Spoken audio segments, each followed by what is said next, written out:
Muchísimas gracias, doctor Coloma, por esta invitación que realmente aprecio. Quisiera transmitir a ustedes unas pocas ideas enmarcadas en el tema de modernización rural y urbanización en los últimos 50 años. Aun cuando me voy a permitir una cierta libertad, me voy a ir un poco más atrás para tratar de comprender cómo se estructuran las relaciones campo-ciudad y cómo éstas han cambiado en términos de su contenido y su dirección en los últimos años.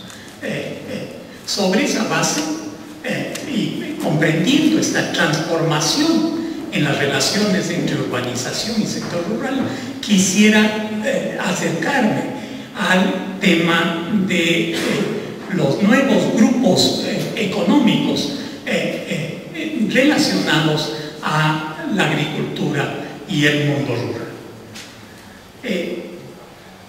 Hace ya 30 años hice una investigación sobre cacao en el Ecuador, la estructura agraria de la costa en el siglo XIX e inicios del XX. Fue un trabajo muy minucioso en archivos, en folletería, en documentación de la época, que me permitió comprender cómo en torno al famoso periodo del auge cacautero, de la pepa de oro, se fue consolidando un proceso de concentración de la tierra, cuya característica no solamente era, y este punto quiero dejar en su memoria, la concentración en una sola gran propiedad, sino la emergencia de lo que denominaría yo la multipropiedad agrícola. Si uno piensa en los grandes cacauteros de la época, los señores Aspiazo o Seminario, aunque habían otros, cada uno tenía en torno, cada grupo alrededor de 58, 60 haciendas. Don Miguel Aspiazo, nieto de Lautaro Aspiazo, me señalaba en algún momento que ellos llegaron a exportar, ellos como empresa, el 4% del cacao mundial. Era de este tamaño, pero no se basaba en una hacienda, sino en una multipropiedad. Pero a partir de esa función de expansión de la producción cacautera para el mercado, estructuraron en el ámbito urbano un conjunto de servicios de apoyo a la actividad exportadora. Establecieron casas de exportación, como es obvio, establecieron bancos para facilitar, digamos, el sistema de pagos internacional. Recordemos que era un periodo en que no había un banco central propiamente dicho, sino predominaban bancos con capacidad de emisión. Establecieron industrias de servicios, es decir, el sector agrario concentrado constituyó las primeras empresas propiamente urbanas que eran una derivación de la actividad agropecuaria propiamente dicha. La formación de la ciudad moderna en la costa, especialmente, podríamos conversar sobre la sierra también, pero no lo haré, se armó, se estableció a partir de esta dinámica que tenía su base en la plantación agroexportadora. Ahí se constituyó unos grupos de poder con intereses en la tierra, en el sector exportador, en los bancos, en las industrias, en los servicios que dominaron hasta 1925, la Revolución Juliana. Ahí obviamente tuvimos el primer periodo de intentos de constituir un Estado relativamente autónomo, pero de poca durabilidad en el tiempo. Cuando en 1954 se hizo el primer censo agropecuario, lo que este censo demostró era el predominio de la gran propiedad como forma, ¿no es cierto?, de fundamental de la estructura agraria. Grandes propiedades que normalmente tenían en su entorno pequeños minifundios, sea dentro de la hacienda o fuera de ellos, y que por obligación, por la modalidad de vínculo con la población trabajadora, estaban obligados a trabajar gratuitamente o casi en los predios de la hacienda. Es decir, hasta 1954 este predominio de la gran hacienda era la característica. Pero a esto, repito, se juntaba esta idea de la multipropiedad. No había una sola. Claro, este proceso duró, tuvo un segundo ciclo en el primer auge bananero del 48 al 60, en donde, obviamente con diferencias importantes con el periodo cacautero, se repitió el ciclo. Es decir, auge exportador, impulso a la modernización de la economía ecuatoriana, expansión del mercado, pero y consolidación todavía de la ciudad como soporte a la actividad exportadora. No solamente Guayaquil, sino también, obviamente, Machala y Puerto Viejo, también de alguna manera Esmeraldas y su actividad exportadora bananera. Ahora, este ciclo de concentración de tierras, de predominio del poder agrario sobre el resto de la economía, va a comenzar a desestructurarse en las décadas de los 60 y de los 70. Esto va a tener como tres grandes causas. Una, el contexto externo, la Revolución Cubana, el impulso de Estados Unidos para reformas tibias que frenasen el comunismo en nuestros países, que implicó no solamente un impulso a reformas agrarias en nuestros países, sino adicionalmente una estructuración de un Estado modernizador. 60s y 70s, yo diría, es periodo de reforma agraria, la ley del 64, que termina con el trabajo subsidiario, el trabajo guasipunguero, el trabajo de los arrimados, la ley de abolición del trabajo precario en la agricultura, fines de los 70, que termina con esta forma en la actividad arrocera, y la ley de reforma agraria del 73. Estas leyes, no voy a entrar en detalle, hacen simultáneamente dos cosas. Una, un proceso de redistribución limitada de la tierra, sobre todo de predios del Estado y de la Iglesia, y de los sectores más tradicionales de la clase terrateniente del país. Surge en ese contexto por primera vez un campesinado independiente con acceso a recursos limitados, aunque con variaciones regionales. Es importante, por ejemplo, el surgimiento de una agricultura familiar en la costa arrocera gracias a esa ley. Pero la ley no solamente tiene un efecto redistribuidor, que en nuestro caso es limitado. Alguien ha llamado nuestra reforma agraria una ley mesocrática, es decir, tendía a desconcentrar la tierra sin redistribuir mayormente. Pero al mismo tiempo impulsaba la modernización de la agricultura, la transición entre el trabajo precario, los guasipungueros, los arrimados, los aparceros de diverso tipo, al trabajo asalariado y a la utilización de modernas tecnologías de la agricultura. Esto fue el artículo 25 de la ley de reforma agraria del 74, por ejemplo, amenazaba con expropiación aquellos predios que no tuviesen una productividad media comparable a la región donde se insertaba. Ahora, este proceso, ¿no es cierto?, va a implicar un cambio significativo en el agro. No tanto, yo diría desde el punto de vista redistribuidor, el censo del 74 señala que hubo una pequeña reducción, pero insisto, pequeña reducción en el grado de concentración de la tierra, pero sí en cambio actuó como una palanca de modernización de la agricultura y sobre todo la eliminación de los rasgos personales que ataban a la población campesina a la hacienda. Destruye la figura del hacendado, del terrateniente como señor de horca y cuchillo, el que establece las leyes y las formas de trabajo. Y esto hace un cambio importante. Ahora, paralelamente, en este periodo, el Estado, ya digo, en su afán modernizador, promueve un proceso de sustitución de importaciones, de industrialización, de modernización del Estado, y va a generar una serie de instrumentos.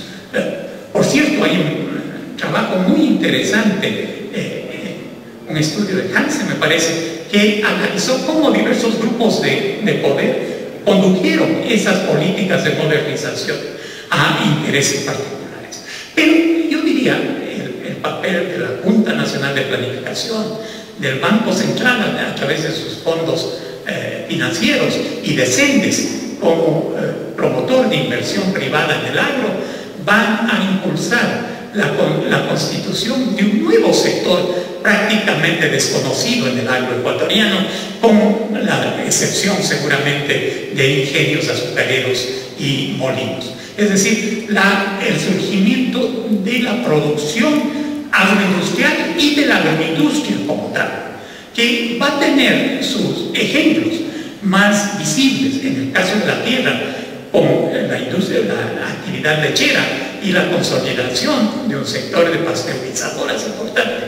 Y en la costa, sobre todo, diría yo, la formación, el desarrollo, la expansión del cultivo de la palma y la constitución paulatina de un sector importante en la cadena de aves, cerdos y sobre alimentos. De hecho, esta estructura agraria dual, un sector modernizado y un sector de campesinos pobres, más el surgimiento de la agroindustria, va a ser la característica significativa de la estructura agraria en los 80, en los 70, en los 80, compitiendo por recursos y por atención estatal. No entraré a describir las políticas públicas en estos momentos, pero déjenme destacar este surgimiento de unos nuevos actores. Pero lo que sí cabe señalar es que este viejo fenómeno de la multipropiedad va a aparecer con fuerza. En un estudio que hicimos con Carlos Larrea sobre el sector bananero en la década de los 80, se demostró que el señor Novoa, por ejemplo, tenía, no me acuerdo si eran 15 o 20 propiedades de alrededor de 10.000 hectáreas bananeras. No, claro que tenía haciendas grandes como la Clementina, pero el fenómeno particular va a ser el fenómeno de la multipropiedad agrícola, sobre todo vinculada a la actividad exportadora. Esto como característica. Que es tal vez una de las constantes. De hecho, en la década del 90 y del 2000, este fenómeno va a expandirse con el surgimiento de nuevos grupos agrarios en la costa, especialmente sobre la base de multipropiedad, como el caso de los BOM, el caso, en fin, no retengo ahorita otro nombre, pero 4 o 5 grupos que tienen varias propiedades y que van a ir adquiriendo nuevas tierras, en parte porque estos grandes dueños de multipropiedades no solamente hacen producción, sino también controlan la exportación y muchas veces el sector financiero. Esto va a ayudarles, ¿no es cierto?, a expandir la cantidad de tierras en sus manos y la cantidad de propiedades. Ahora, quiero destacar que este fenómeno, que es propio seguramente de la costa ecuatoriana tiene menor vigencia en el agro serrano, donde lo que caracteriza, al menos hasta inicios de los 90, mediados de los 90, es la hacienda lechera modernizada. Va, sin embargo, a comenzar a modificarse muy fuertemente en la década del 2000, ya bajo el marco de las políticas neoliberales, de reducción del papel del Estado, de ajuste estructural, que también tuvo papel predominante en la agricultura, de apertura de la economía, etc. Y aquí quisiera señalar algunos fenómenos que me parecen fundamentales para que ustedes retengan. Primero, yo diría la expansión de la actividad exportadora en el agro. Hasta entonces, más o menos centrada en la sierra, de pronto la actividad exportadora, vía flores y brócoli, toma asidero territorial en la sierra ecuatoriana. Y esto es un nuevo fenómeno. Hasta entonces la división era clara: sierra producía para el mercado interno, costa para la exportación. Esto comienza a modificarse en la década del 2000. Segundo, la pérdida de peso del sector agropecuario en el Producto Interno Bruto. Hoy me parece que estamos en 6.5 como peso, cuando seguramente si hablamos de los 70, 80, estamos más cerca del 20%. Ese es el tamaño de reducción del peso de la actividad agropecuaria en la economía. Esto obviamente tiene que ver con la expansión de otras actividades económicas, fundamentalmente de base urbana, y a muchas de ellas, pero no todas, independizadas de la actividad agrícola propiamente dicha. Pero no entra en eso. Pero dentro de esta expansión de nuevos sectores económicos, quisiera destacar el fortalecimiento, la consolidación de tres nuevos fenómenos que me parecen fundamentales para entender lo que es la agricultura hoy. Primero, la consolidación plena de la agroindustria. No estoy muy lejos de la verdad al decirles que hoy en día el peso del sector agroindustrial en el PIB es más o menos parecido al de la agricultura. Y esto tiene que ver, ¿no es cierto?, con una serie de fenómenos, pero fundamentalmente con la supeditación de la agricultura a los procesos de transformación y de industrialización. Si uno, eso comentaré después, pero muchos de los grupos económicos nacionales tienen esta característica, están vinculados a la agroindustria, pero ellos no necesariamente tienen interés en la actividad agrícola. Hay casos, pero por ejemplo, este gran grupo económico, muchas cosas interesantes también, muchas cosas de discutir. El PRONACA, no, yo creo que no tiene tierras. Su poder, ¿no es cierto?, está en las fases posteriores a la actividad agrícola. La generación, la producción de sobrealimento, la avicultura, la porcicultura, y más recientemente otras actividades. Este se constituye yo diría, el actor tal vez más importante en la agricultura ecuatoriana. Una parte sustancial de la producción agropecuaria es organizada a partir de los circuitos agroindustriales. Y esto pasa con maíz, pasa con arroz, pasa con palma, pasa con leche, es decir, con soya, una cantidad de actividades que fundamentalmente están dirigidas al mercado interno y al mercado de las ciudades. Primer fenómeno. Segundo, la aparición de un actor casi desconocido antes, los supermercados. Alguien me decía, y Miguel se va a reír de eso,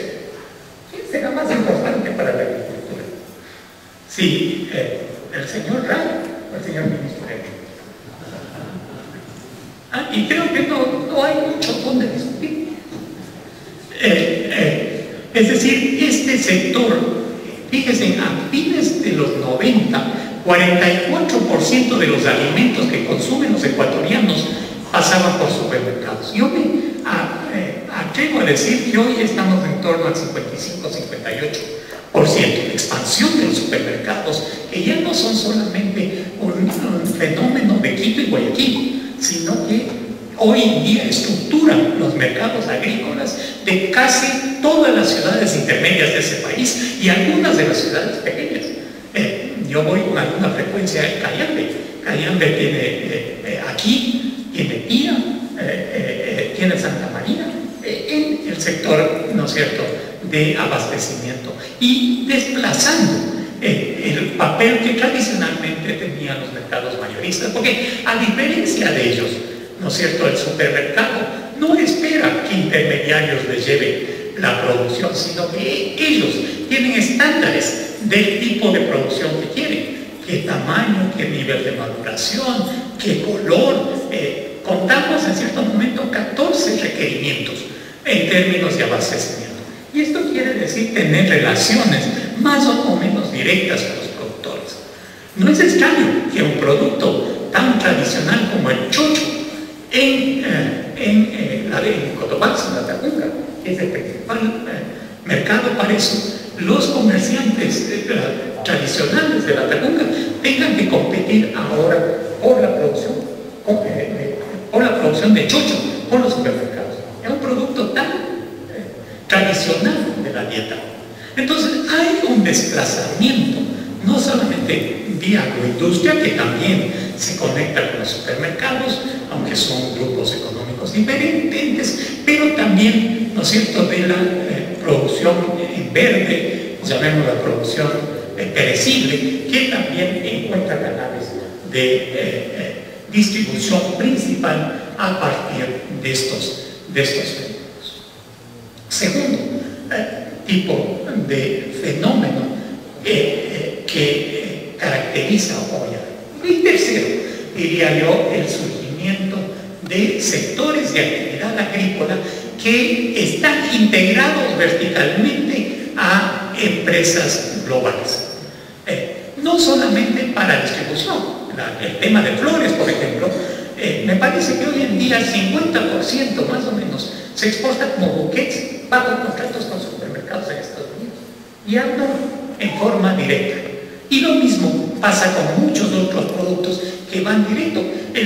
Fenómenos como el papel de estos grandes intermediarios bananeros como la Standard Fruit o la United Fruit, hoy son jugadores menores. Quien determina realmente el precio del mercado del banano a nivel mundial son los supermercados, los grandes conglomerados de mercados de supermercados en el norte, Walmart, ¿cómo se llama?